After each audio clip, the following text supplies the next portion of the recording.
The fight against HIV and AIDS has just received a shot in the arm here in Kenya with the rollout of a drug that is said to reduce the risk of new infections by up to 96%. This move could put Kenya smack on the path of achieving our goal of reducing new HIV infections by 75% by the year 2019. As our Sharon Momanyi now reports, Kenyans need to remain as aware about and vigilant in curbing other sexually transmitted infections. Is the blue pill wonder set to revolutionize the fight against HIV and AIDS in Kenya? Set to be officially rolled out by the government in April, the oral pre-exposure prophylaxis, or PrEP, is used on people who are HIV negative but who are at considerable risk of contracting HIV.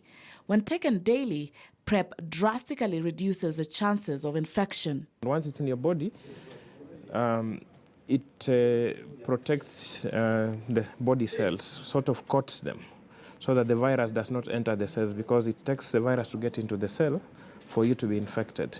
So while the virus is circulating around and has not entered the cell, then the body will fight it and eliminate it.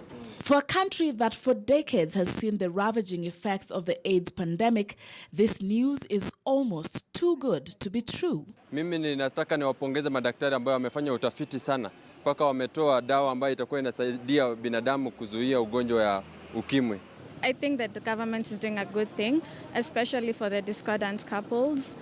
Yeah, that's a really good move by the government, and also for the sex workers, because no one deserves to get HIV, no matter what they do. Yeah, it's really good. The drug, going by the trade name Truvada, only works for those who are HIV negative, and those to use the treatment must undergo medical screening before they are enrolled. It is specifically intended for those at high risk of infection, including those in HIV discordant relationships, that is, where one person is HIV positive and the other HIV negative, in sex workers, men who have sex with men, and young women. Research has shown that women between the ages of 15 and 24 are more at risk of contracting HIV than older women. PrEP is not a vaccine. PrEP is a drug that you load your system to prevent you from getting an infection. What has been in existence is a post-exposure prophylaxis, PEP, a 4-week course of ARVs recommended for emergency situations only. Critics of PrEP have expressed strong concerns that it could encourage sexually risky behavior, reduce condom use, and with that, increase the spread of other sexually transmitted diseases.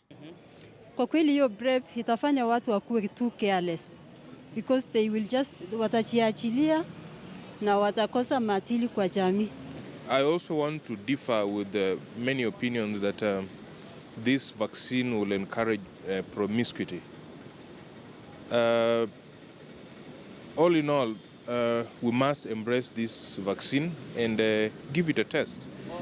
The only worry is maybe the side effects that it may have and the misuse by many Kenyans. The message is PrEP is not a magic bullet. It needs to be used as part and parcel of the package of intervention, including correct and consistent use of condoms. Kenya becomes only the second country in Africa to approve the use of Truvada after South Africa. Trials for this PrEP were conducted in Kenya in 2016, involving up to 1,700 people, mostly drawn from the high-risk groups.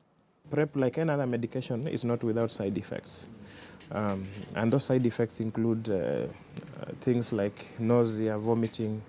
You may have a mild skin rash, and it can also add to or complicate an existing kidney disease. Therefore, that's why we are saying for you to start on PrEP, you must be screened. A big question on the minds of many is the cost of this quote-unquote wonder drug. For a beginning, we are going to offer this drug at no cost, thanks to the collaboration between the government of Kenya and our partners who have supported us. So first of all, we'll offer it in the public healthcare facilities that are going to be selected across the country. So in April, we'll be able to release that list of the health facilities. But if one wishes to access it privately, then it costs between 6,000 and 7,000 shillings per year. The Kenya National AIDS Strategic Framework seeks to reduce new HIV infections by 75%. This latest strategy may just inch the country closer to this achievement, with a pill a day keeping HIV away. An estimated 1.6 million people are living with HIV in the country. This number may significantly reduce in the future should the PrEP drug be rolled out and used effectively. However, emphasis is being put on the need to use other measures in combination with this in order to curb a possible ripple effect of a rise in other STIs. Sharon Momanyi, KTN News, Nairobi.